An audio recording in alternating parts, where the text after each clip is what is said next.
Okay, I think we're just about ready to start. So again, good morning to everybody. If you've just joined, I think everybody is muted just because we don't want anybody to bomb the meeting or anything of that sort.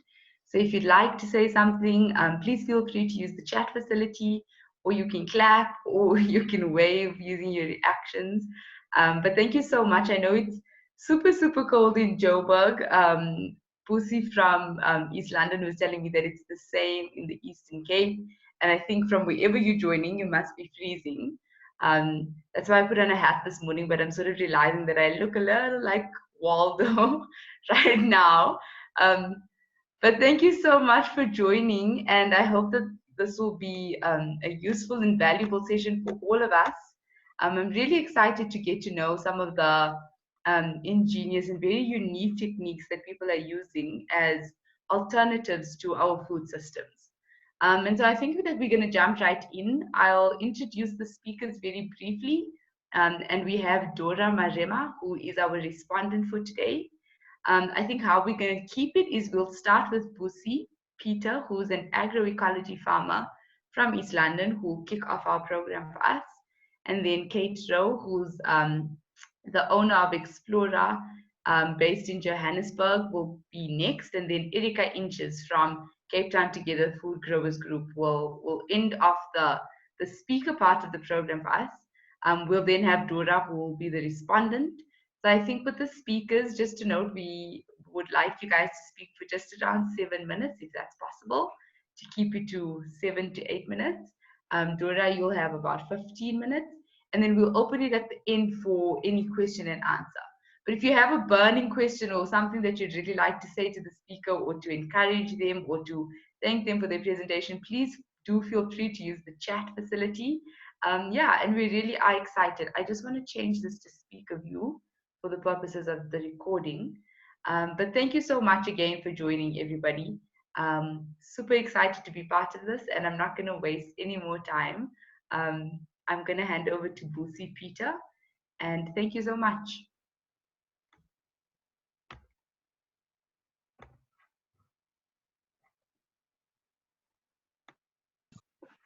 Good morning.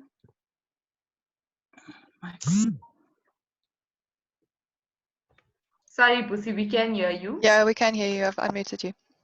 Okay. Good morning, everyone. My name is Busisiwe Mkangela Peter.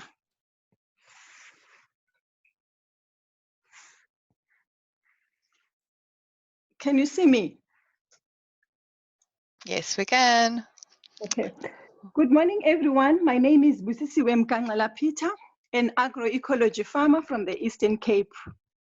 I am a member of the Imvoto Bubomi Learning Network, IBLN, that deals with rainwater harvesting and conservation, amanzi for food and livestock production.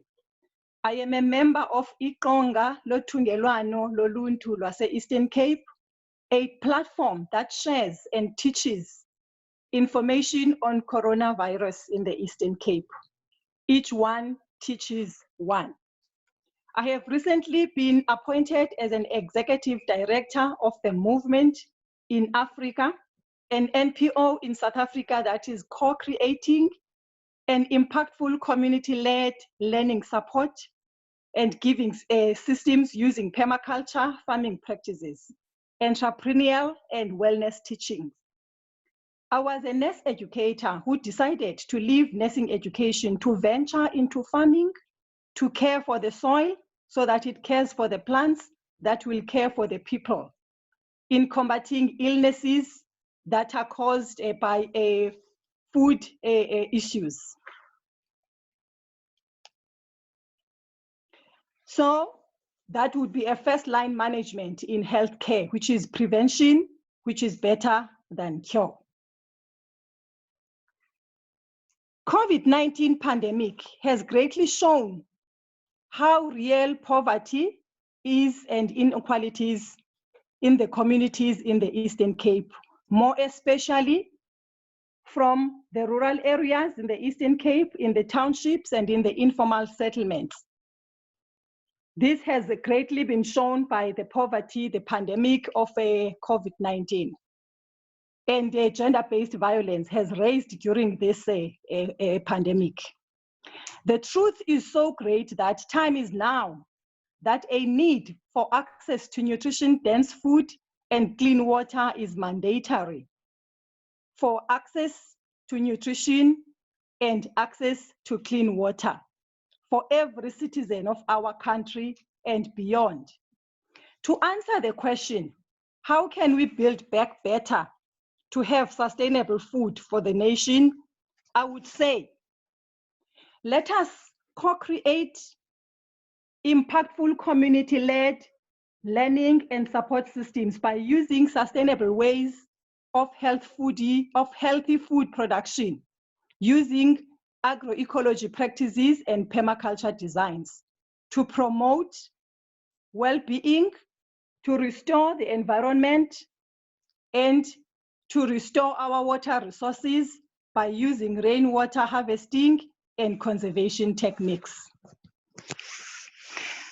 Let's build learning hubs in villages and communities that act as centers of learning on how to produce food using sustainable methods, producing micro gardens that will result in food sovereignty, which deals with nutrition-dense food, with the choice of food and control over means of food production. This will create a healthy and sustainable natural environment that puts those who produce, who distribute and consume food at the center or at the heart of food production system. The teaching and learning and sharing will be about building the soil and regenerating the environment. As healthy soils produce healthy plants that give rise to healthy consumers or healthy personnel or people and a healthy nation. Saving seed and creating seed banks for families and communities to rescue and restore our indigenous seeds and culture for propagation of quality seedlings from start. Taking care of water resources, a scarce commodity in our Eastern Cape, by harvesting and conserving rainwater and rehabilitating rivers, by cleaning and recycling. And this would be also an opportunity for employment for our unemployed youth. Taking care of the elderly, the youth, the vulnerable, children and women, bringing back Ubuntu by restoring dignity and also self-worth to all citizens of our country. Thus building confidence to youth, enabling them to be assertive and to be leaders in their communities. Giving support to the point where agricultural related micro-business generating income and pride are established. Let us bring back sustainable agriculture in the curriculums, in the institutions of learning. In summary, let us build back better so that we are able to combat hunger. Let's bring solutions to combat hunger, to promote well-being, to restore life and dignity.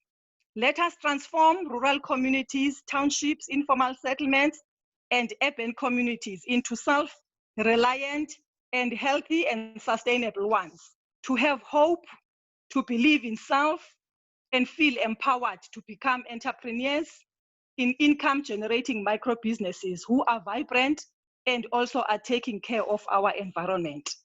Let us inspire our future. Each one teaches one. Omnye afundise omnye. It can be done. We also strongly condemn violence to women and children, as women are the traditional producers of food, of healthy food. The movement in Africa has the solution. And if you check the website and Facebook, it will be the Movement in Africa. And Imvoto Bubomi Learning Network, for Amanzi for Food, the website, and the Facebook. Those are the two organizations that I'm working for or are involved in. Thank you so much. Right, thank you so much, Busi. I think just to comment on what you said about the concept of each one teach one, just listening to you has been extremely valuable and insightful. I think the things that you spoke about with having healthy soil that produces healthy plants and produces healthy people is of extreme interest to me, a sort of outsider who doesn't know too much about agroecology or farming, and just thinking about the difference that soil makes to growing good food. And I think possibly in the question and answer session, if you'd be able to expand a little bit more for me on that part, just about um, how soil influences the type of crop that's produced, and I can imagine the obvious link between it. But if you could expand a little more, I think that would be extremely insightful. Um, Thank you for talking about control over the means of food production. And I thought it was very interesting talking about women as traditional producers of food, which is the way that it has been, and of healthy food. And I think sometimes moving away from traditional practices takes us to modern ways of doing things that are sometimes more efficient, but not always sustainable and not always as wholesome. So thank you for these reminders and thank you so much for that contribution. Um, I'll ask if anybody has any questions for Busi to please post it in the chat, and I'll take note of it, Busi, so we can get back to it at the end. Otherwise, at the end, we'll talk again to Busi about agroecology. Can I also ask Busi that you please write down the Facebook names for the movement in Africa and the other organizations that you mentioned? If you can just pop it in the chat so that everybody can visit those pages as well. Thank you so much. So I'm going to now ask Kate, who's going to present to us next. Kate is based in Joburg, and I think has been working with the Inner City Can on a very interesting project that involves worms. So I won't say more than that, but I'm going to hand over to Kate now. Thank you. Morning, everyone. So I see my lighting's not particularly good this morning. Apologies about that. I'm going to be brief. I don't have a fancy presentation. I was attempting it last night and I realized everything is so interrelated. So I'm going to do my best to explain what we're doing, and hopefully, anybody who any questions can ask them at the end. So the idea is that we want to create micro industries within the inner city, which then support people to start their own businesses. But it's bigger than that, because we look at all the sort of elements that have value in the inner city. So children, communities, businesses that are already established, and how we can all work together. So the project I'm talking about today is worm farming, and this was initiated by Nick Barnes, who at the moment is the CEO of Josie Housing. And we are setting up worm farms in the basements of big residential buildings in the inner city. And what this entails is that kids get involved. They are tasked with being part of the community project, and they go into the buildings that they live in and they source the food and the materials from people living in the buildings for the worms. So they're involved, and there's an education element with the kids around entrepreneurship, which is kind of the exchange for their time. And then the worms get all the good stuff from the buildings, and then ultimately what will happen with the worm farms is that they will start producing vermicast and compost, which then can be sold. Okay? And so there's a little micro industry. But not only would we be able to sell the vermicast, we can then start growing mushrooms, because vermicast, which is from the worms, is exceptional substrate to grow mushrooms, and of course in the dark in the basements is perfect for growing mushrooms. So then another micro industry starts to happen around that. Then tagged into that is we've started a gardening club. right? So now you've got a group of kids who at the moment are not in school. They really are at a bit of a loose end. They're now coming together, digging, planting, learning about the soil, learning about food growing. And then the waste from that garden goes to the worms, and the kids then are able, when their vegetables are grown, are then able to sell very small amounts back into the business. Again, the garden club is then tagged with an entrepreneurial program. Can you see why I wasn't able to quite make a beautiful image of this? It's all very interrelated. The idea is that every part of what we do builds towards the whole. Every part, so whether it's the children's food garden, whether it's the worm farm and micro industry, whether it's then the mushrooms being able to grow, all of that, it builds towards communities that are more connected. It builds towards well-being, yeah, togetherness, and so that even, and then if you take the businesses that are established, for example, like Josie Housing, they have a big footprint of residential buildings in the inner city. They're coming on board by providing all sorts of things, the basement space, yeah, the gardens, the seeds. So the idea is that we start to create almost like a circular movement of support, rather than I earn money, I buy something, and it feels very linear. So this way we kind of see that we're growing something, it's helping here, it's supporting this gogo in the building, and through that movement then create the sense of togetherness. Sorry, I'm not, okay, I think that's probably me up time-wise for my 7 minutes. It's very new, this project. I personally believe it is the way forward in the inner city, which has very unique dynamics. And yeah, I look forward to seeing how it grows and where it goes.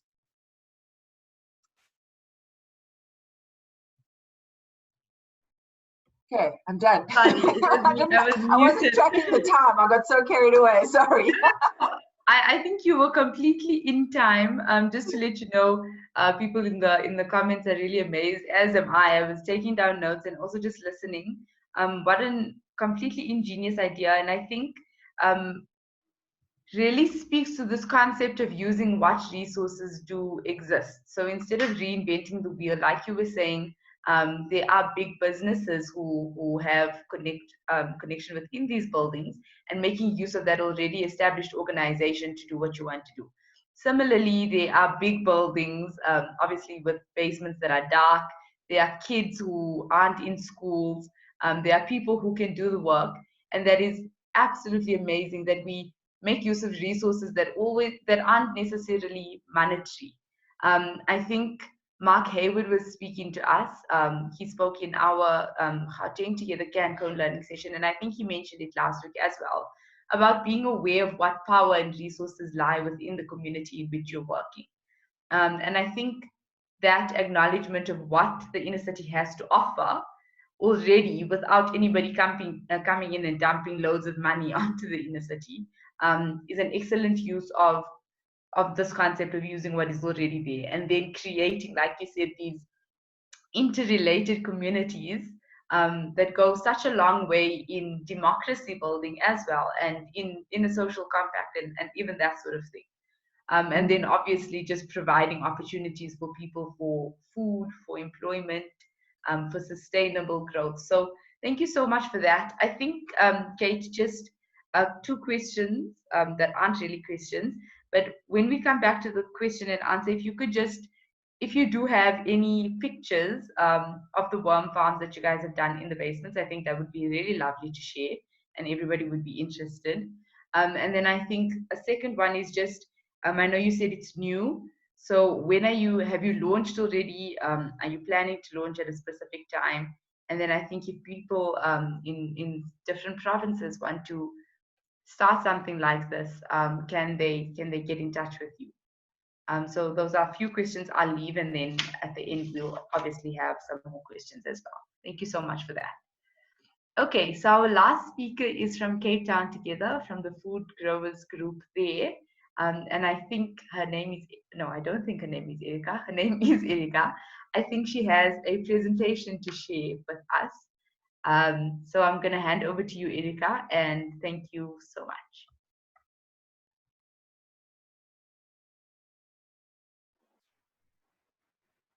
Good chilly morning to you from Cape Town. I hope you can hear me.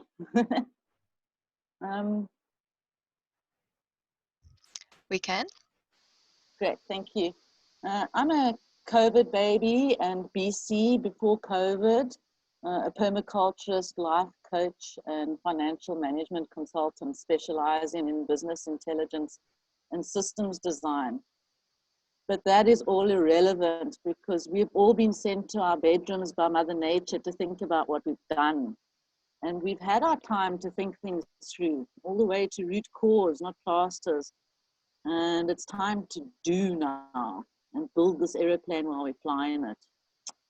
We've all got a responsibility of what we put in our mouths and our minds, and a responsibility for where and how we source our food. Most people have realized now how much opportunity there is to grow in an urban context, and the amazing inventions and solutions that exist that can be done on a zero budget. There's walls and roofs and rubbish. Even kitchen scraps can be used and regrown and repurposed. Growing your own food is the first step to self-emancipation. Technology has allowed us to connect and share in a way that's never been before. This pause has taught us all to listen and observe. This is the successful hammock approach to food growing. It's really important to observe your space first. The next important piece to building it back better is to continue building resilient communities. And we showed that we can the last 5 months. There's no excuse anymore. This means collaboration and sharing, starting at home with our own communities. And we need to design and create regenerative systems. Sustainability is not enough. We need to help nature. Work with Mama here. Regeneration is where the system gets more abundant over time, like food forests, circular economy, and community collaboration. In other words, local physical things distancing and global social information sharing. It's time to design systems that leverage nature's millions of years of research and development to restore the natural systems. Or more viruses will come and sort out those that refuse to listen. In urban food growing, though, expectations must be realistic. Everybody cannot grow everything. Land must be more wisely used. From urban spaces to your private balcony, to your roof or wall or dumping ground, can all be utilized. Definitely fresh herbs and greens and beans can be grown as a minimum with a maximum nutritional impact right now. A worm bin in every kitchen and a composting center on every block. There's many nooks and crannies of invention. And there's many people that are ready to trade and barter, and the tech already exists to enable this. Every situation is different. The neighborhood collaboration and sharing is necessary for food growing. And to keep it going, the system needs to be resilient. Public land, curbs, verges, dumping sites, empty plots, alien-infested sites. They can all be transformed to grow what works in that situation. Every ornamental garden can be interplanted with food plants. Backyard food gardens, wisely used and connected into blocks and corridors, can create resilience and abundance. Grow your own money, supply yourself. It's time to build communities, to grow food, It's important to get everyone's input and make them part of the solution. Autonomy and agility is key. We actually all own part of the system because we are the system. Let's influence ourselves. We all have a part to play, and there's plenty of space for everyone together. It can work if we continue to build on the relationships formed over the last 5 months. Join up with your local growers can. Join the Facebook group. For CTT Food Growers Initiative exists. The group agreements are interesting. We have a vision of having a food forest out of Cape Town, community gardens and urban agriculture in every space. We're focusing on supporting and helping to establish the new gardens, and encouraging and supporting household and guerrilla food gardening. The intention is to exchange knowledge and share skills and share resources so that together we can grow whatever we can, where we are with what we have, starting now. The group started just as a WhatsApp group. And the main group is constantly full at the moment and always evolving. No rules means there's no gatekeepers, and it's a kind and happy and safe space where everybody's voice is heard. Kind of more invasive than the virus. We've had a lot of breakout groups formed over the last couple of months. A media and film group, a co-learning group. We've got a seedling nursery training group, a land and water task team for lobbying with government, an inventors corner, an alternative economies groups, one for Zlatos, which is a community volunteer system, and one for the community exchange network, which is currently being used by our seed bank. A couple of last words. Get together at a safe distance with your neighbors and plant whatever food works in your garden and share. Don't waste the spring. Don't waste a scrap. Even politicians can do composting. And join us to create a food forest out of Cape Town and be part of turning an African begging bowl into an African emancipation legend. Keep joining the dots at the speed of trust.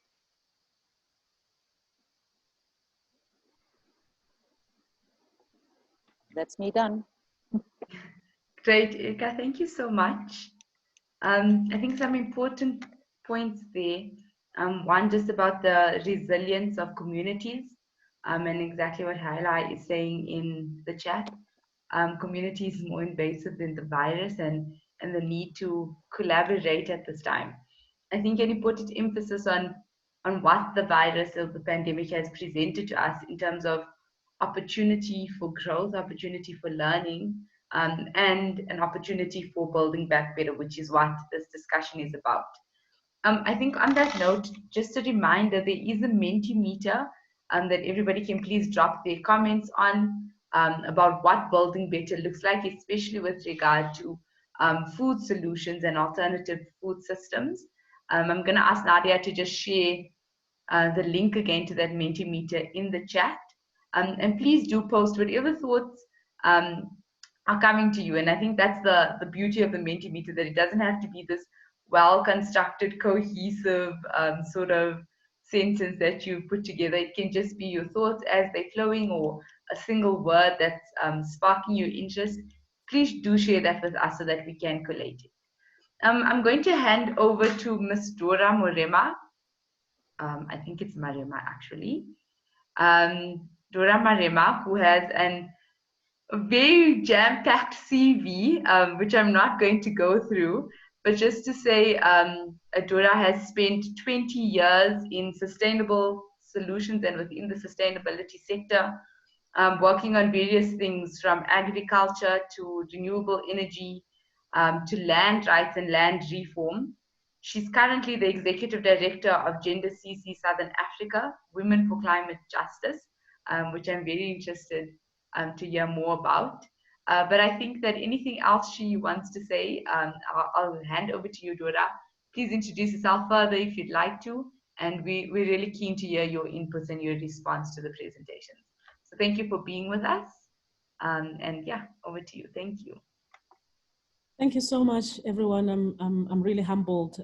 It's been such an amazing morning this morning. It was hard waking up, very freezing here in Johannesburg, but I'm so grateful that I'm part of this meeting this morning. Amazing presentations. As I've been introduced, my name is Dora Marema. I wear a couple of hats, one being the director, and in fact, I must just say the outgoing, because I end my journey with Gender CC at the end of the month. Gender CC started in 2009, and I've got my colleague and friend Taryn here, who was one of the people that started together with us and working on issues of gender and climate change in Southern Africa, but also in the continent and globally. And I also wear a hat of one of the co-founders of the Green Business College, which is a social enterprise based in the inner city of Johannesburg at Victoria Yards, which aims at bringing in green skills together with basic entrepreneurial training for people to start things like gardening, food processing, vermicasts, mushroom farming, making hot bags and things like that, even jewelry out of old newspapers and things like that. Also, I am part of the C19 Gauteng Food Working Group. Yes, and as a result, I've been also part of an initiative called the Ubuntu Project, which was also started during the beginning of the lockdown here in South Africa, and has been working in Johannesburg, largely connecting smallholder farmers to communities that needed food at the time. Yes, so I hope I've done a bit of justice in terms of just giving the people background in terms of who I am. I'm just so inspired by these initiatives that have been presented this morning. I was asked to respond, and I think it's, for me, it's such a very challenging task to respond, because I just love each and every one of them, starting with Sis Busi this morning, and I know Sis Busi from Sawoso, an amazing work with BLM and movement in Africa.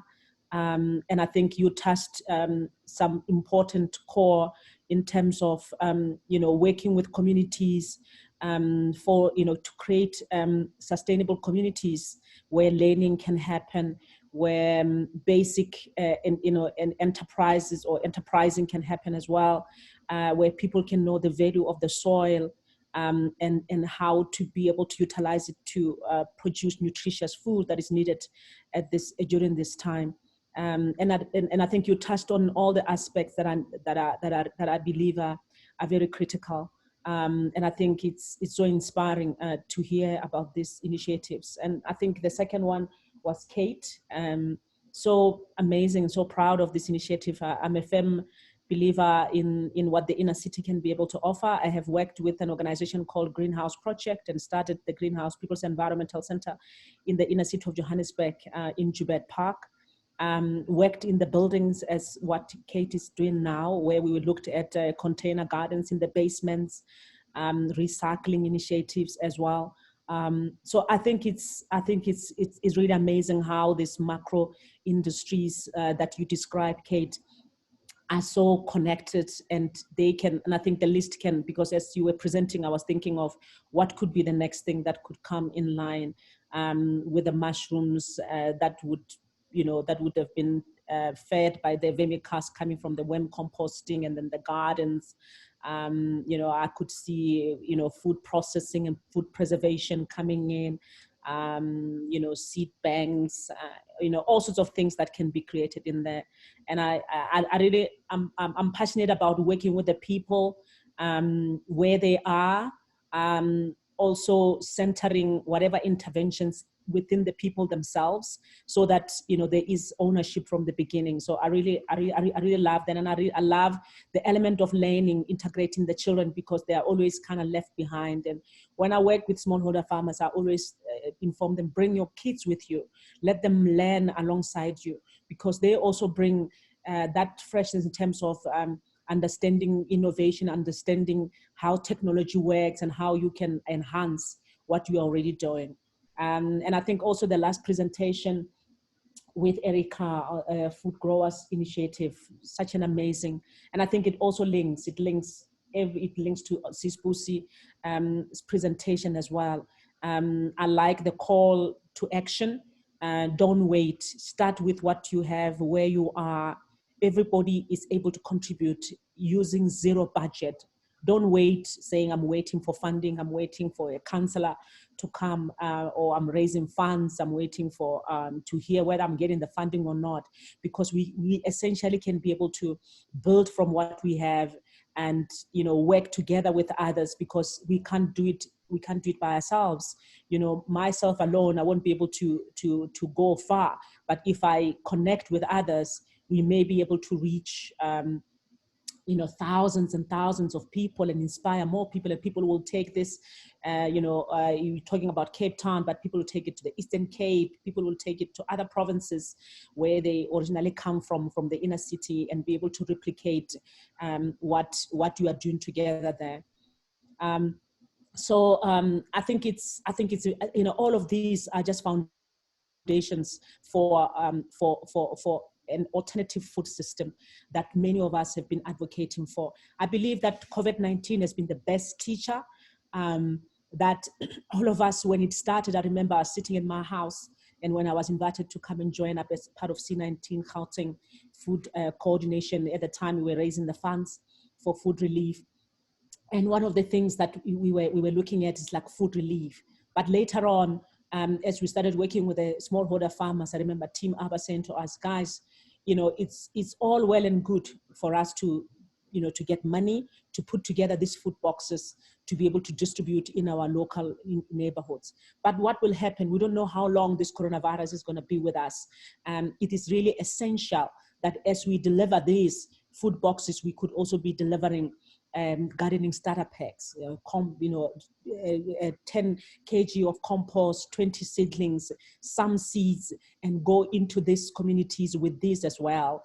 And also identify what surpluses the people have in their backyards in these informal settlements, and already buy back some of that. I remember in the time when we started, people had excess maize in Gauteng, in Johannesburg Region G, in those informal settlements in the Vaal.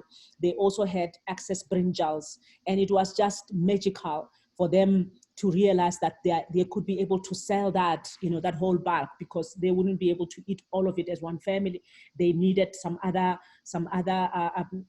crops like spinach, like tomatoes and whatever, and selling that meant that they could have some money for them to be able to go and buy the other stuff that they do not have. And as we were working through that, then with the smallholder farmers and the community champions, identifying vulnerable households, then came the idea, because with the seeds that we gave, we found that people already started making seedlings. And because these are, many of them were women who were domestic workers, and because of the lockdown, they couldn't now go to work and earn the money that they needed every week to buy the food. And they started making seedlings and started selling, you know, amongst each other in the neighborhood. And we realized that this is something that the farmers said, look, we can be able to buy the seedlings back from these people. And because we need them anyway, we need the seedlings for us to be able to start growing in our small pieces of land. And that was something that was really exciting when the people realized. I remember there was one lady who had made over 800 seedlings just in her little backyard. They don't have enough space, but to make seedlings, it doesn't require a lot of space. And immediately we started to buy the seedlings back, and that started to transform, you know, the way that we were thinking about this food relief. And the people started saying to us, look, I used to earn, this one particular lady was a domestic worker working 2 days a week in Soweto. She would have to, so she was earning 150 Rand each day, and she would use 40 Rand for transport, 20 Rand going, 20 Rand coming back, and then she would be left 110. And that meant that that is the money that she would come back home with and be able to utilize that to buy the food for the children and also for the home and cover their other expenses in the house. And by the end of that, by the end of that whole exercise, she had made twice the amount of money that she would earn as a domestic worker. And she's one of the people who said to us, I'm no longer going back to work. So regardless of the fact that many of them anyway lost their jobs. And so she started making a lot, and because we were buying them in bulk, unlike where she was selling for 30 cents, 50 cents a seedling, we then decided that one of the things that we could do with people like her in the community, identify 10 in each of the 12 communities where we were working, was to be able to give them some basic entrepreneurial training. How can you, turn this seedling making into a small enterprise, and still, it will allow you to be able, if you want to go to work, you can, because the seedling don't want you to sit there and watch them the whole day.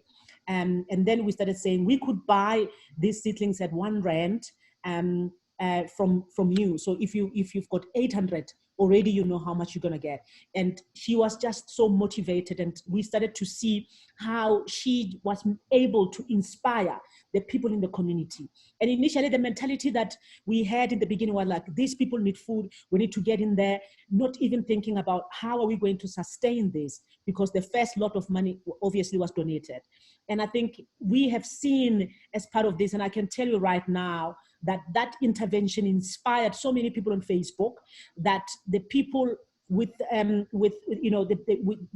say in Johannesburg, northern suburbs, in the eastern suburb, western suburbs, started asking us, how can we be able to participate? Can we buy these boxes for ourselves and donate one? And we saw the importance of the gardening starter packs, and we started to amplify and said, every time you buy a box from these farmers that we would sell, because the intention with the project was not to sell the vegetable boxes, but there was a huge demand, which meant that, and I forgot to mention in the beginning, we were working with a group of 16 smallholder farmers who never worked together before. But because of this project, we needed bigger volumes for us to deliver more boxes of vegetables in these 12 communities. They started to work together. We appointed Team Abba to become our anchor farmer, and meaning all the other farmers will bring their produce into one farm. And that meant that we could talk to them about this initiative where they would be able to continuously be able to sell some seedlings, obviously starting from a base. But when we get we got a radio slot at Radio 702, our sales really, they kind of went tenfold. And we were able to deliver a lot. And we said, for every box that a customer buys, we will then donate a gardening starter pack that consisted of 20 seedlings, 10 kg of compost, and 2 packets of vegetable seeds and 2 packets of herb seeds. Then we really wanted to amplify on that, because when we went to communities, the day we were distributing the starter packs, we didn't just take one, we took a bucket load of compost with seedlings. And as we got into the heart of the community, people were running in the same attitude that they would run for the boxes. And people saw the value of this and realized that with this, I can be able to produce more. But as my neighbor has started selling the seedlings, I could also start selling my own seedlings, let alone the fresh produce, which they will have in excess. So for me, what I can say out of this is that it's so important, because before, Tim and them, they used to go to the markets and sell their produce, but because of lockdown, they couldn't. And because their little farms were associated right in the heart of the informal communities, people were flocking to them and asking, can you give me a cabbage? I'll see when I can pay you and whatever. And we started saying, just go to those people and start building a relationship with them.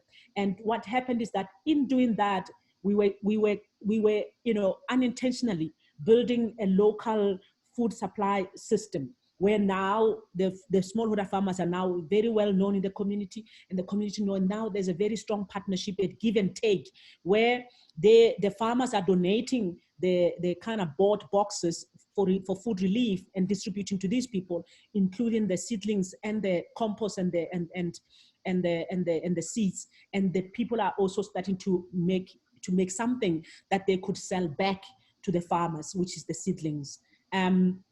So, and one of the most critical thing, and I was sharing this on Monday in our national C19 food working group, is the importance of the community taking the initiative themselves. I think we can inspire as NGOs. We can say, this is what we would like you to do. Consider this. But we wouldn't have gone into the seedling business if the people themselves wouldn't have started this. And as a result, this doesn't need to be managed or driven by us. The people themselves are driving it because they saw a need and they started it, and they will be able to sustain it and take it further and train others and bring others. Because when we talk to them about what are the economies of scale, what is it if it's one of you, what about if it's 10 of you? What are we looking at? And you can use their numbers for you to sell bigger volumes, meaning getting bigger, a lot more money coming into you, and also be able to buy together. You're going to need the seeds and the compost to go forward for you to grow the seedlings. And when you come together, you are buying together, then you are able to reduce the costs as when you buy by yourself. And that has been really inspiring. And then they said, no, they would like communal spaces now. They want to work together in communal spaces. Now they've done it in their backyards. They feel confident. And in the past 4 weeks, we've been going out into the communities and working with them on communal spaces. And they're utilizing the produce from the communal spaces for various food kitchens in the community, where last week we were in Lens, they are feeding the orphans. And they are also asking us, can you be able to buy back some of the produce? And said, of course, naturally, because we've got the Ubuntu box that we have to service. We are now offering a food delivery service in Johannesburg every week, and the numbers are growing. And we would like to be able to buy from you and partner. So it's a nice partnership.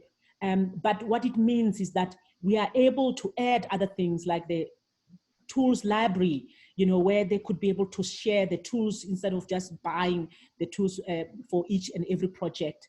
We could bring in the communal seed banks and start building this sustaining food production system that are very localized, and the people are able to share with one another. And when we were looking at the business training, we brought the people from different communities together, because we realized that there's also an opportunity for them to share knowledge and to be able to network with one another. And I'm sure I've taken a lot of time. Thank you. No, Dora, thank you. Nadia was actually messaging me and saying, we can't stop her. This is too amazing. And I think that's everybody's sentiment. What a valuable and rich contribution. Thank you so much for sharing with us. A couple of things I just want to, I think that the chat is really rich and vibrant and enriching. Just some things that you said that really stood out for me was this idea of empowering communities themselves to take the initiative, empowering people within communities to take the initiative, because that concept of ownership is, I think, integral to the confidence that you were talking about toward the end of your presentation. So if it was just you going into the community and sort of doing everything, that I think would have been significantly different from what you all did do.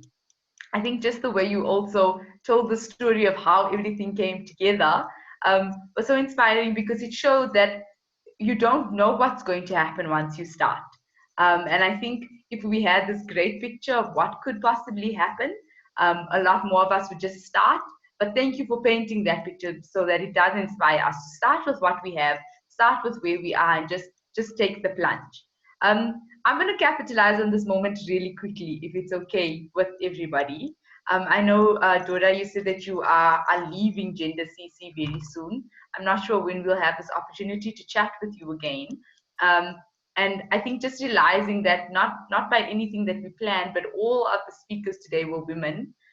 We are in August, and I think that there are strong links and correlations between gender and climate justice, the links between women and food systems, the links between women and biodiversity. So I think I'll take like 2 questions that we could just do for about 2 minutes. But Dora, if I can ask that at the end, if you could just come on for the last 2 minutes and just give a motivation to, I think there's a lot of women on this chat, but also just bearing in mind that it is Women's Month and that we'd like that also to feature here. If you just be able to give a motivation to women in this space and who are doing so much in contributing to the space. I don't know if there are any questions, so maybe you can wrap up for us, Dora. Let me just check. Does anybody have a question? You can just raise your hand. Then we can acknowledge you. If not, I'm going to ask the speakers to perhaps wrap up. I see Geronimo de Klerk has a question. Geronimo, we're going to unmute you. Please go for it. I just wanted to say on behalf of the Yas River community, and the community is working on the garden now. I just want to empower the women, keep on with the good work, because actually here in Yas River, no women standing in solidarity for food gardens and self-sustainable processes in clean environments. So on behalf of the Yas River community in Cape Town and CTT growers, I just want to empower the women, stay in solidarity, and have the power. You have the power when you're on fire. Thank you very much. Thank you. Thanks, Geronimo. Well, Lile, I am going to unmute you as well. Please go ahead.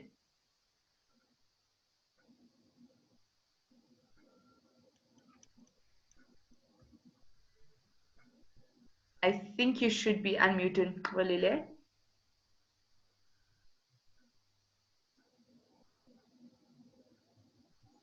Okay. I'm going to also unmute the movement in Africa.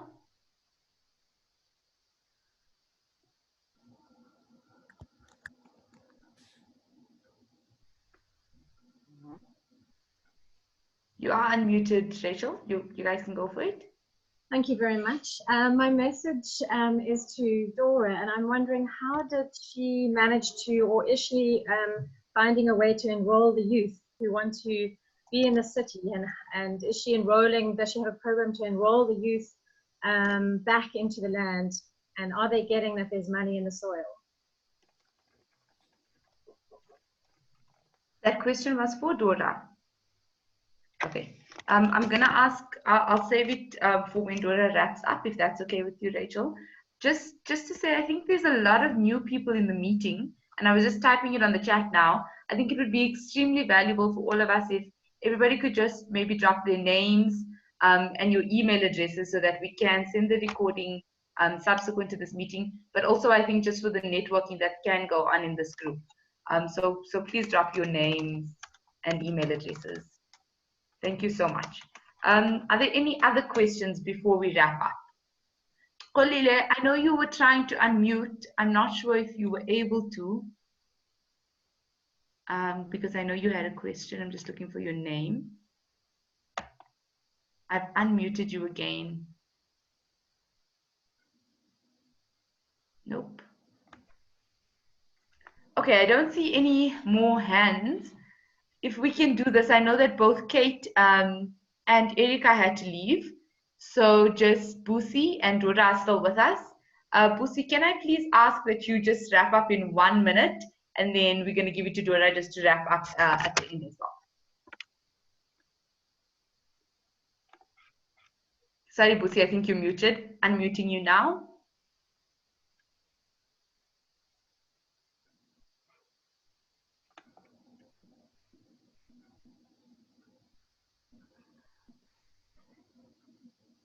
Busi, I'm so sorry. I think you're still unmuted. Just give me 1 second. Let's just make sure you're unmuted before you speak. Okay. There we go. Okay.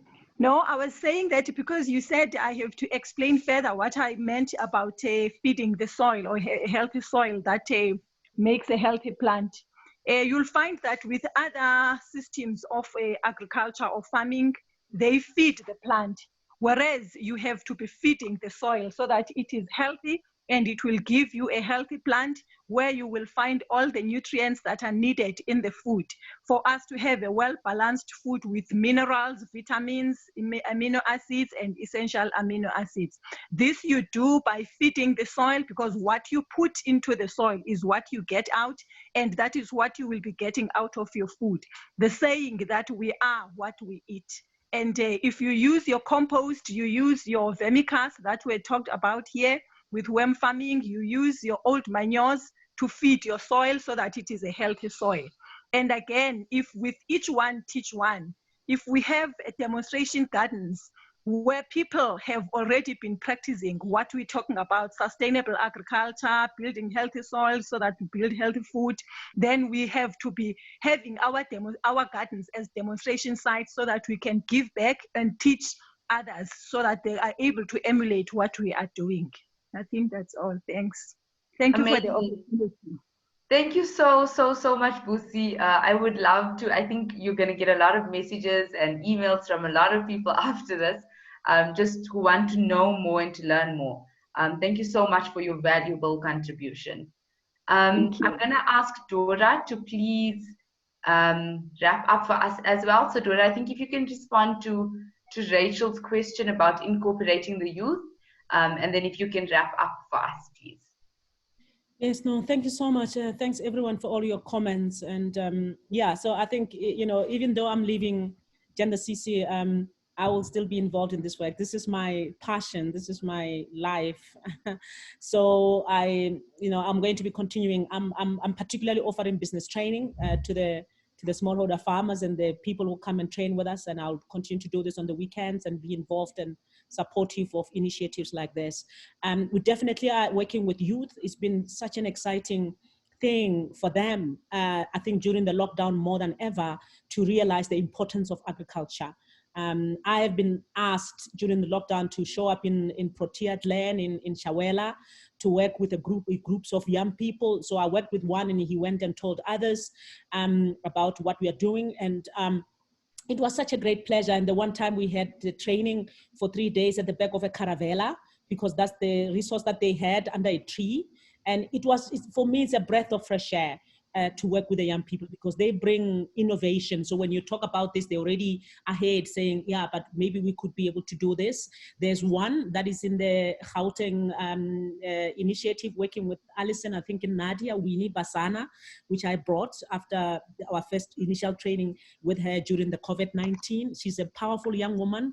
She felt inadequate, and obviously this is what women do when they're in the midst of a lot of young men.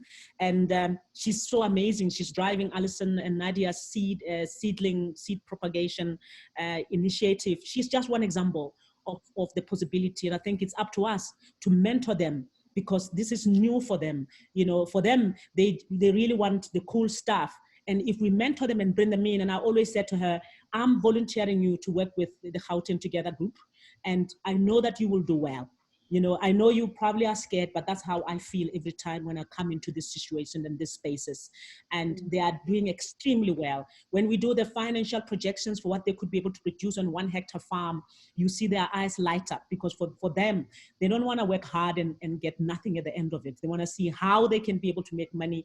And I remember when I was in Shawela 2 weeks ago, and I had 15 of these young people, and they were saying to me, they never ever thought that farming can be able to, for them to earn like 20,000 Rand, the possibility. So we kept on taking it. If you've got 1 hectare farm, this is how much you could earn. This is when you've got 2 hectare farms. And so the potential is really there. It's up to us, the older ones, to mentor them and to take them with us. And also allow them to teach us some of the things that they are so knowledgeable about, which is technology, how we can sell on Facebook and Twitter and Instagram. We've got a young South African that lives in Sweden as a marketing specialist in IKEA, who volunteered for our Ubuntu project. We since have got an online shop with something that we never dreamt of, because I didn't know how to do that. And we also have doubled our followers on Instagram. She does that, and she sells also on Facebook. And she just saw this on Facebook, and she said, I want to buy the boxes for my family, but above all, I want to give back to my own country. And another young person someone who lives in Shanghai, a friend, donated the boxes, continues to support, and they are so inspired by our initiatives. Share on your platforms. Share what you're doing. Don't be shy to share, to inspire others. But you are not only inspiring the people in your own community, you are inspiring the other people around the world, which is what I realized, the power of sharing and the Ubuntu spirit that lives in our people. So those are true South Africans, young people who want to make this country and be part of rebuilding this nation past COVID, because we cannot go back to normal. Normal was not great for all of us. I'm sure all of you agree. So in Women's Month, the women, we have the power in the inside of us. It is not in some of us, it is in all of us. And we must just go on and do it. With our feet trembling, our heart beating fast, sweating, we have to do it, because the future lies in our hands, and it's our responsibility to teach our children, to teach our communities, take them along with us, work together, share. I'm willing to share all of myself as I leave this sector that I've known for the past 25 years, stepping now to take responsibility at the national government level, to take this work in all 278 municipalities in this country. It has been a great honor, because I have climbed on the shoulders of many amazing women that I cannot stop counting. Vanessa Black and all of the Melinda Swift, all of the Enu Sugru, many women that have shared themselves. I'm not an environmentalist by training. I was inspired to come into this by Earthlife Africa and the work that they were doing when I was a young student from Limpopo with no family. I took that as a hobby, environmentalism, and went with them to Toy Toy and to visit Tlulejo, eco-villages and other things. We can be able to do it. We must just take others with us. Each one must teach one. Thank you. Amen. That's what I feel like I should say at the end of that. Thank you so much, Dora. Thank you, everybody. I must tell you, I don't like waking up early. I was a bit annoyed when I had to wake up early today, but I feel completely inspired. So and like you say, you weren't an environmentalist in training. I would really like to get involved in this sphere a lot more now, just hearing all of you. So thank you so much for your contributions. I don't want to add anything because I don't want to take away from what Dora ended on. So just thank you so much, everybody. Have a lovely week. We'll keep in touch with you with the recordings and with emails. And yeah, thank you so much. Enjoy your day, and thank you again. Bye-bye.